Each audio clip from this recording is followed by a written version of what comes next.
আসসালামু আলাইকুম। প্রিয় দর্শক, দৈনিক মানব জমিনের 4 অক্টোবর যে সংখ্যা, সেই সংখ্যার প্রথম পাতায় একটা রিপোর্ট ছাপা হয়েছে।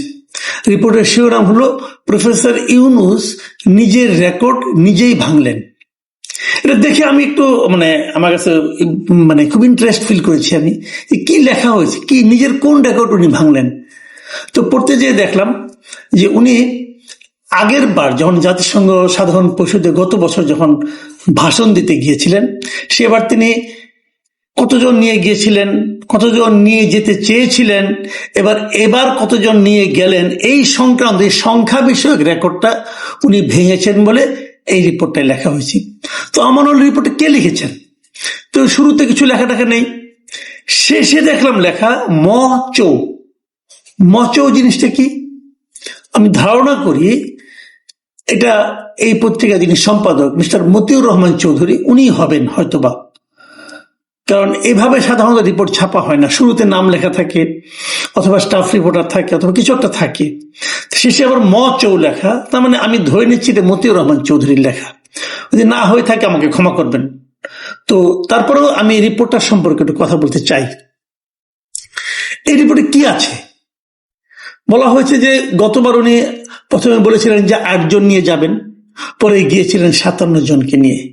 এবার তিনি উনার আগের রেকর্ডটা ভেঙে 104 জনকে নিয়ে গেছেন, এবং এই 104 জনের মধ্যে কারা কারা ছিলেন সেই ব্যাপারে উনি ডিটেল এই রিপোর্টে লেখা হয়েছে। এটা আমি ডিটেলে গেলাম না এই কারণে যে আমি নিজেও এটা নিয়ে রিপোর্ট করি, আমি নিজেও এখানে একটা কন্টেন্ট করেছি এবং সেখানে আমি ব্রেকআপ দিয়ে দিয়েছি যে কোন ক্যাটাগরিতে কে কে গিয়েছেন, নাম টামও বলেছি, কাজে ওটা নিয়ে আমি আর যাচ্ছি না।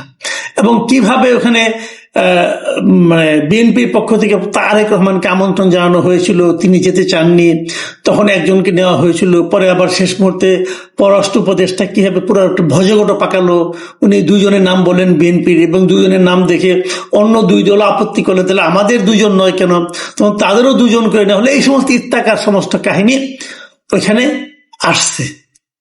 কিন্তু এগুলো আমার কাছে মনে হয়েছে যে যদিও আর্টিকেলটার শিরোনাম যেটা ছিল তার সঙ্গে এই বিষয়গুলো কিন্তু মিলে যায়, কিন্তু এই রিপোর্টের শেষ দিকে এসে যে কথাগুলি বলা হয়েছে সেটা হলো কিছু দুর্নীতির কথা বলা হয়েছে।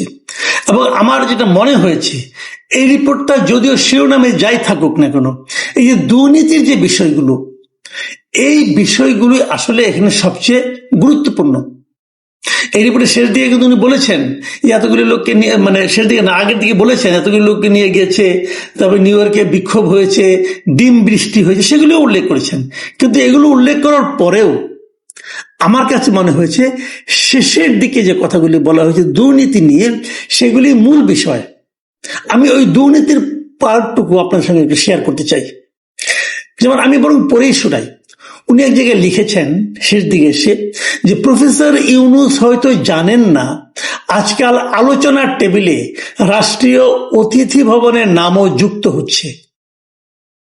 চায়ের টেবিলে বিভিন্ন জনের, বিভিন্ন সংশ্লিষ্ট বিভিন্ন ব্যক্তিবর্গের আলোচনায় রাষ্ট্রীয় অতিথি ভবন যমুনার নাম নেওয়া হচ্ছে। কি প্রসঙ্গে নেওয়া হচ্ছে সেটা উনি আরেকটু ডিটেল করেছেন। উনি লিখেছেন, অতি সম্প্রতি একটি সরকারি সংস্থার শীর্ষ পদে নিয়োগ দানের জন্য 80 কোটি টাকা দাম উঠেছে। এই জায়গাটুকু আপনারা প্লিজ খেয়াল করবেন। একটা শীর্ষ পদে নিয়োগের জন্য 80 কোটি টাকা দাম উঠেছে। বলা হয়েছে এই নিয়োগ সম্পন্ন হলে একটি বিশেষ স্থানে যাবে 40 কোটি, বাকি 40 কোটি পাবে তৃতীয় পক্ষ। আর যাকে নিয়োগ দেওয়া হবে তার কিছুই করতে হবে না, শুধু বাণিজ্যের কারসাজিতে সায় দিয়ে যাবেন বিনা দ্বিধায়। প্রশাসনিক ক্যাডারের ওই শীর্ষ কর্মকর্তা শেষ পর্যন্ত এই প্রস্তাবে রাজি হননি আখেরের কথা ভেবে। পরবর্তী সময় যখন আসবে, সরকার পরিবর্তন হবে, তখন কি হবে এই কথা ভেবে উনি রাজি হননি। কত কোটি টাকা? 80 কোটি টাকা।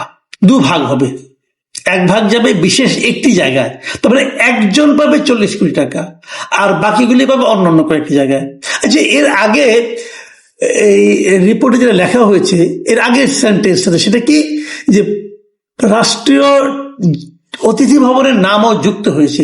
রাষ্ট্রীয় অতিথি ভবন কোনটা? যমুনা।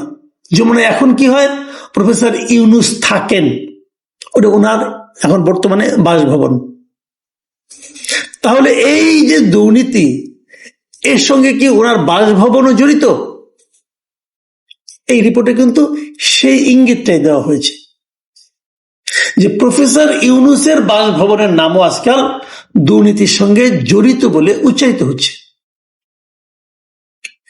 এবং উনি আগে প্রফেসর ইউনূসকে একটু ছাড় দিয়েছেন, কি বলেছেন আবার আপনারা মনে করেন, প্রফেসর ইউনূস হয়তো জানেন না আজকাল আলোচনার টেবিলে রাষ্ট্রীয় অতিথি ভবনের নামও যুক্ত হচ্ছে। মানে উনি জানেন না, হয়তো জানেন কিনা শিওর না, মানে হয়তো জানেন না, মানে ওনার নাম ভাঙিয়ে করা হচ্ছে। অথবা জানেন, যেহেতু উনি হয়তো বলেছেন, মানে ওনার একটু সন্দেহ থাকতে পারে, অথবা একটু ছাড়ও দিতে পারেন উনি, অথবা ভাবছেন সরকারের শীর্ষ পদে যিনি আছেন তার নাম কি করে উচ্চারণ করি, বরঞ্চ একটু হালকা রূপে রাখি, হতে পারে কোনোটাই, আমি জানি না আসলে কি হয়েছে।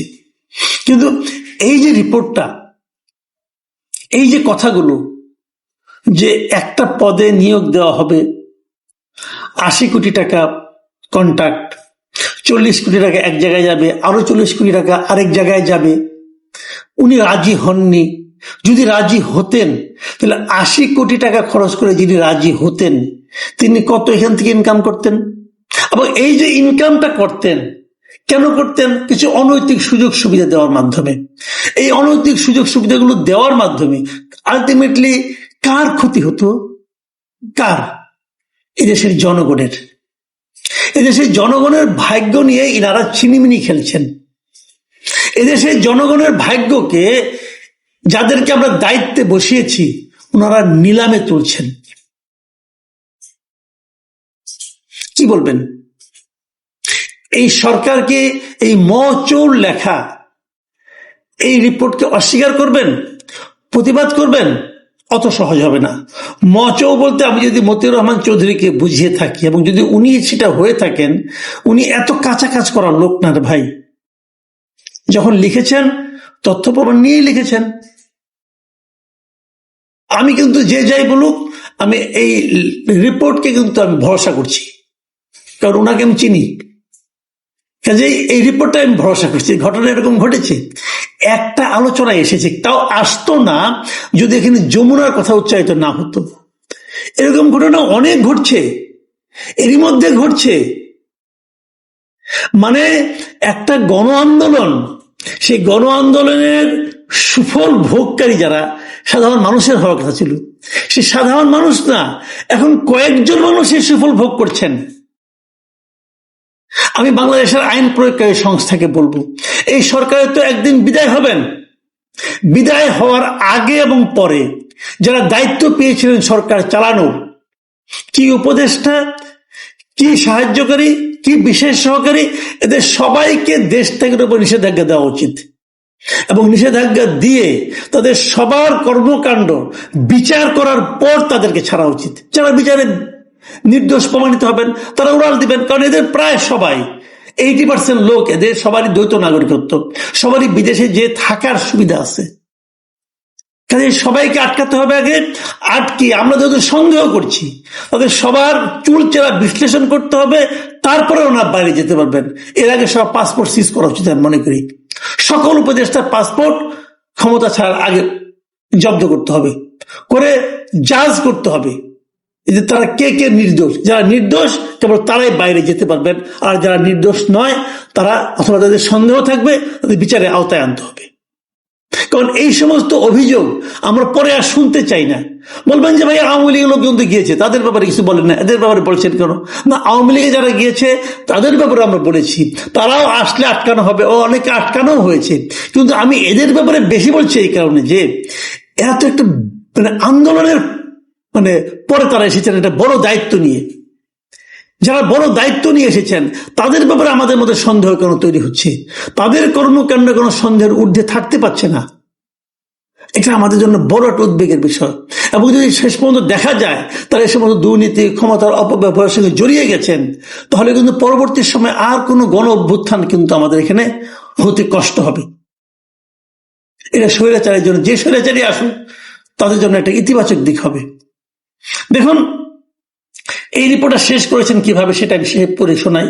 শেষে লেখা হয়েছে, দুর্নীতির বিরুদ্ধে চমক লাগানো বক্তব্য হাজির করে প্রফেসর ইউনূস জনগণকে আশ্বস্ত করেছিলেন, তবে অতীত আর কোনোদিনই বর্তমান হবে না। কিন্তু দিনের শেষে হিসেব মেলানো বড় কঠিন। সময় পাল্টানোর সঙ্গে সঙ্গে ঘুষের রেট আরো বেড়েছে। এখন অনেকেই ঘুষ বলতে চান না, তাদের কথায় রীতিমতো লুট হচ্ছে। কে করছে লুট? কার প্রপার্টি, কার সম্পদ, কার অর্থ লুট করা হচ্ছে? জনগণের অর্থ লুট করা হচ্ছে। জনগণের অর্থ যারা লুট করছে তারা জনগণের শত্রু।